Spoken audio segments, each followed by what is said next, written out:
मौलाना इमाम शाह अहमद रज़ा फ़ाज़िल बरेलवी रहमतुल्लाह अलैह की इस खूबसूरत तकरीब में मैं और आप हाज़िर हैं। आप अहबाब जहाँ जहाँ से तशरीफ़ लाए हैं, अल्लाह ताला आपको बेपनाह बरकतें अता फ़रमाए। अल्लाह करीम हम सब को इखलास की दौलत अता फ़रमाए। दोस्तों, कुछ चीज़ें ऐसी होती हैं जो बयान करने से ताल्लुक़ रखती हैं और कुछ चीज़ें ऐसी होती हैं जो चखने से ताल्लुक़ रखती हैं। कुछ काम ऐसे होते हैं जो कहने से समझ में नहीं आते, करने से समझ में आते हैं। कुरान पाक ने हमारा जो नबी पाक सल्लल्लाहु अलैहि वसल्लम के साथ रिश्ता बयान किया है वो एहसासात का रिश्ता है। अन्नबी औला बिल मुमिनीन मिन अनफुसिहिम, फरमाया मोमिनो तुम अपनी जानों के मालिक नहीं बल्कि मेरे नबी तुम्हारी जानों के मालिक हैं। और एक माना इसका ये किया गया औला बमाना अकरब के कि तुम्हारी जान तुम्हारे इतने करीब नहीं जितने मेरे नबी तुम्हारे करीब हैं।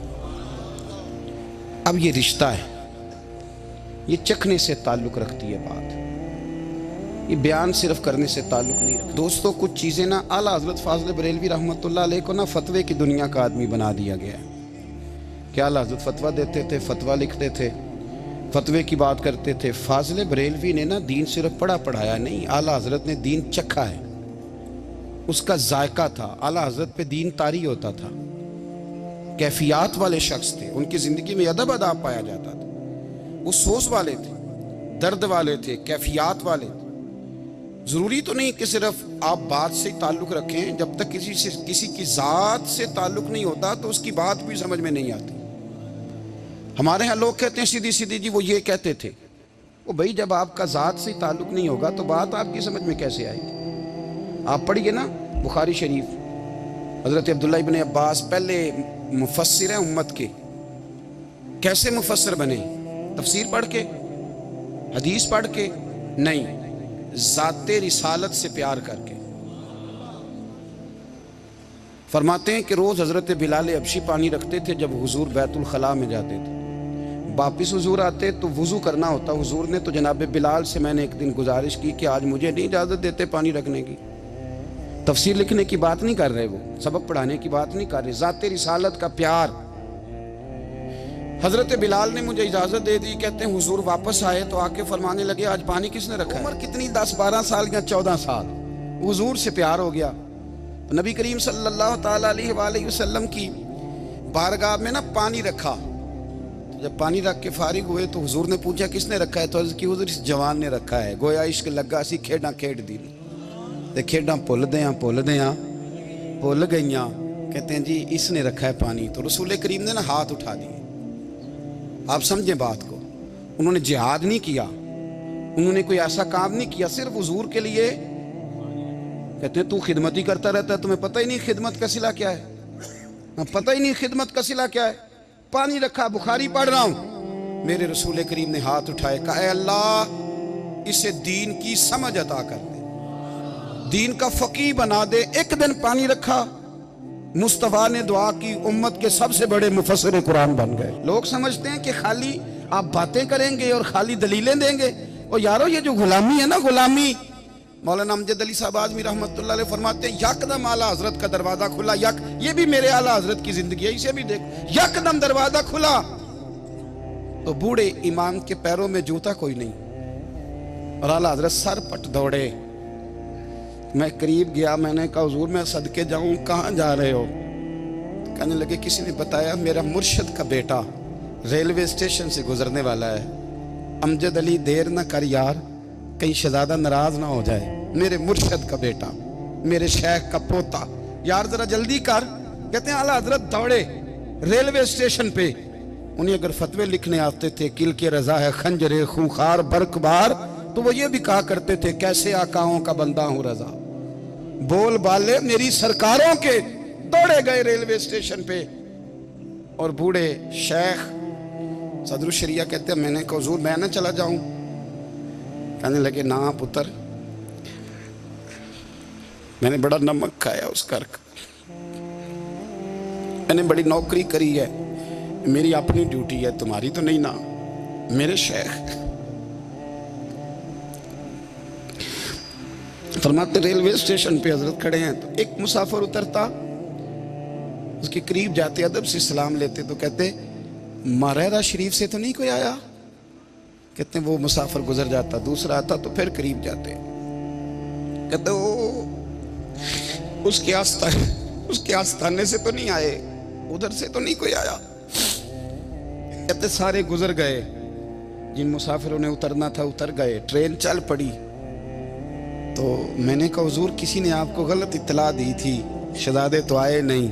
कहने लगे यार इत्तला गलत थी या ठीक थी, पर यहाँ तक आने का मज़ा बड़ा है। आप समझ सकते हैं, आला हजरत के 2 बेटे हैं, हुज्जतुल इस्लाम मौलाना हामिद रज़ा खान साहब और मुफ्ती आज़म आलम इस्लाम। दोनों शहजादे इतने बड़े शहजादे थे कि दोनों अपने अपने वक्त के सबसे बड़े मुफ्ती हुए। ये भी तो मेरे आला हजरत है ना, इसको भी तो ज़रा समझो ना। खुशकी और फिर खुशकी और फिर खुशकी।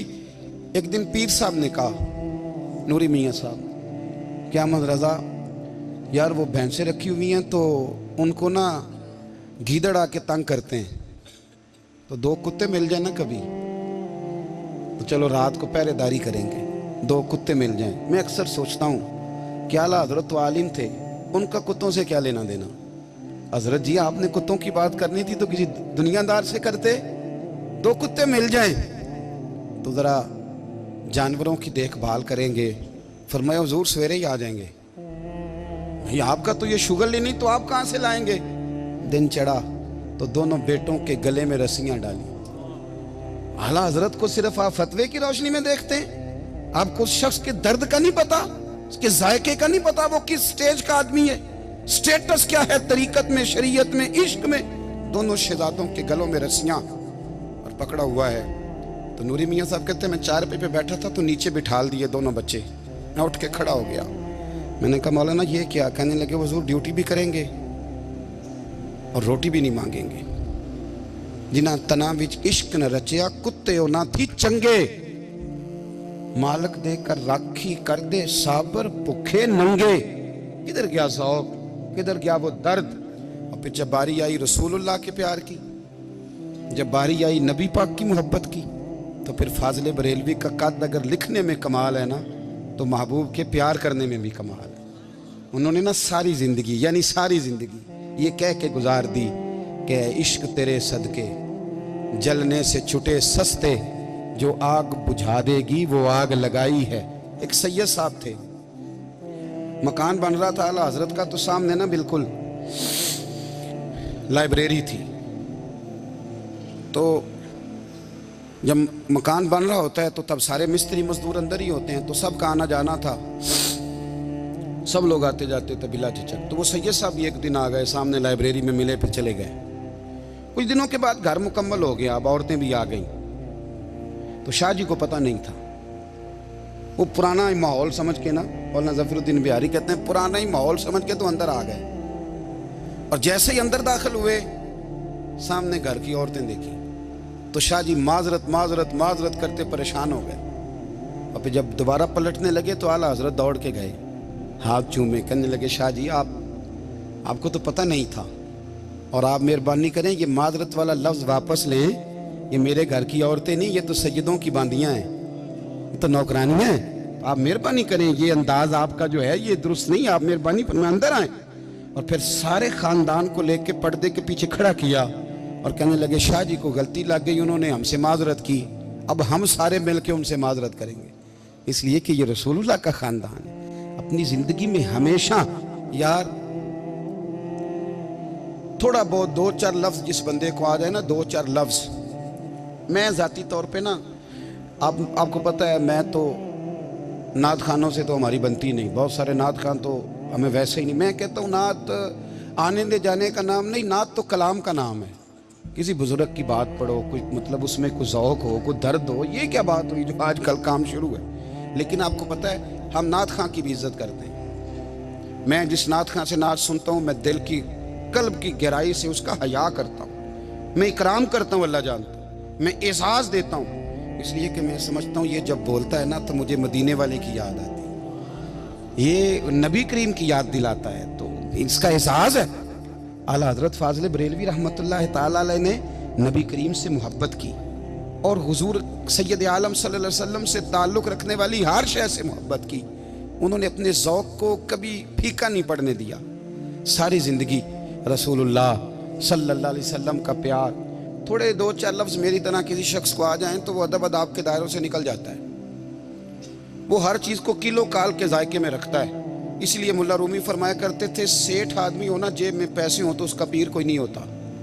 अगर कोई ओहदा मिल जाए, बंदा किसी दर्जे पे पहुंच जाए तो उस बंदे का भी मुर्शद है, और अगर चार लफ्ज़ पढ़ जाए तो अक्सर मेरी तरह के बंदे खलीफे होते हैं, मुरीद नहीं होते। नाराज़ तो नहीं हो गए आप लोग? मेरी तरह के लोग ना खलीफे होते हैं, बताते हैं 14 जगह का खलीफा हूँ तो सवाल ये है कि गुलाम किसका है? मेरी खिलाफ थे। ओ खुदा के बंदे, गुलामी असल चीज़ है। आला हज़रत फाज़िल बरेलवी रहमतुल्लाह ताला अलैह ना लोगों से पूछते, जब कोई मदीने से आता, मक्के से आता, हज करके आता तो पूछते मदीने गए थे? सदर शरिया रहमतुल्लाह अलैह फरमाते हैं, किसी ने कान में आके कहा हुजूर वो मोची हज करके आया। पक्की बात है हुजूर? हाँ। फरमाया चलो चलें। हजरत जी वो लिखना नहीं, तो मैं आके देखते हैं। हजरत मेहमान वो आके देखते हैं, कहते दौड़ने लगे।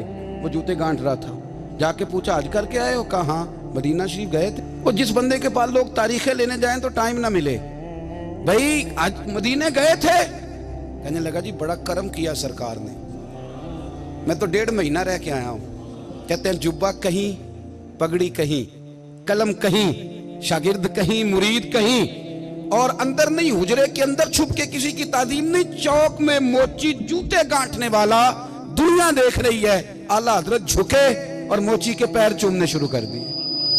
लोग पकड़ दें, हुजूर ये क्या? वो भी पैर करने लगे, पीछे हट जाओ।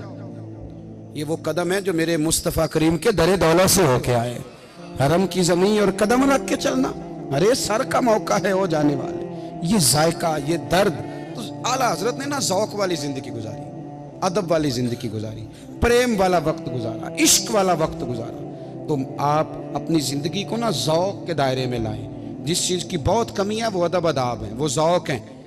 हज़रत बिलाल की तालीम कितनी थी? हज़रत बिलाल हबशी कभी सिपा सालार बने थे किसी जंग में? किसी सूबे के गवर्नर बने हो? बोलो तो सही यार। उनका तारुफ क्या था? नबी करीम के गुलाम। हुजूर के ना जो ज़ाती मामलात थे ना, 20 अंसारी नौजवान थे जो हर वक्त नबी पाक के पास खड़े रहते थे कि हुजूर को हुक्म करें। 20 और 34 से लेकर 40 तक गुलाम हर वक्त हुजूर की बारगाह में रहते। हजरत बिलाल हुजूर के ज़ाती मामलात की खिदमत करते थे। कोई ऐसी वो जो तबलीग की या दावत की या जंग की या जिहाद की कोई ड्यूटी नहीं वो करते थे, ज़ाती खिदमत सरकार की। हजरत उमर फारूक वो शख्स हैं कि जिन्होंने कभी किसी बंदे को खातर में नहीं लाए। लेकिन जब हजरत बिलाल आते थे ना तो जनाब उमर उठ के खड़े होते थे, कुर्सी छोड़ते थे और फिर एक नारा लगाते थे, कहते थे या बिलाल अंता सैयदुना, बिलाल तू हमारा सरदार है यार, तू हमारा। यानी इश्क का ज़ौक़ पूरा करना उन्हें भी आता था। इसलिए मेरा मशवरा है, मेरी राय है, और जो मेरा हुक्म मानने वाले हैं उनके लिए मेरा हुक्म है कि ज़ौक़ ना कभी भी ख़राब करना, कभी भी ना ज़ौक़ ना ख़राब करना, अपना लुत्फ़। मैंने कई दफ़ा, मैं पहली दफ़ा मदीना शरीफ हाज़िर हुआ तो एक बाबा जी मेरे आगे आगे थे, तो उनको ना धक्के मार रहा था। वो सामने खड़े होते हैं ना, अल्लाह खैर फरमाए, अपनी अपनी ड्यूटियाँ ना, उनकी भी एक ड्यूटी है ना जी। तो वो धक्के मार रहा था तो बाबा उसे कह रहा था तेरी खैर होवे पहरेदारा रोजे दी जाली चुम लैन। उन्हें फिर धक्का मारिया तो फिर उन्हें कहता तेरी खैर होवे पहरेदारा। मैंने, वो बिल्कुल अनपढ़ बाबा जी थे पर मुझे उन्होंने बहुत बड़ी बात समझा दी, मैंने उनसे बड़ा सीखा, मिंबर पे जिक्र कर रहा हूँ। वो तीसरी दफा फिर धक्का मारा, तेरी खैर होवे पहरेदारा रोजे दी जाली। तो बाबा जी बाहर निकल आए तो मैं भी पीछे निकल आया। तो मैंने कहा बाबा जी यहाँ कुछ इन्होंने बांग्लादेशी और हिंदुस्तानी भी रखे हुए हैं पर ये तो अरबी था खालस। उन्होंने कदों ਤੁਹਾਡੀ भी समझ आती सी, ਤੁਸੀਂ पंजाबी का शेर सुनाई जा रहे हो। कहते पुत्र मैनू भी पता है उन्होंने नहीं समझ आ रही, पर मैं तो अपना रांझा पै राजी करता सा। मैनू पता है उन्होंने कहा यार असी रांझा भी तो राजी करना है कि नहीं, कि सारी जिंदगी किलो काल के झगड़े में पड़े रहना है। ऐ इश्क तेरे सदके जलने से छुटे सस्ते, जो आग बुझा देगी वो। और एक जगह पे आला हजरत कहते हैं जान दे दी वादा दीदार पर, हमने जान दे दी। खाली उसने वादा किया था कि आऊंगा, आया नहीं था पर जान हमने पहले दे दी। तो इसलिए ना ज़ौक़, शौक़, प्यार, वारफ्तगी, मोहब्बत असातिज़ा के लिए, बुजुर्गों के लिए, उलमा के लिए, मशाइख के लिए, बड़ों के लिए ना ज़ौक़ ना कभी ख़राब होने पाए। अल्लाह आपको सलामत रखे। और कुछ दुआएं मैंने दे दी हैं, कुछ अल्लाह जानता है मेरे दिल में हैं, वो मैं देता रहता हूँ। अल्लाह आपको हमेशा शाद व आबाद फरमाए।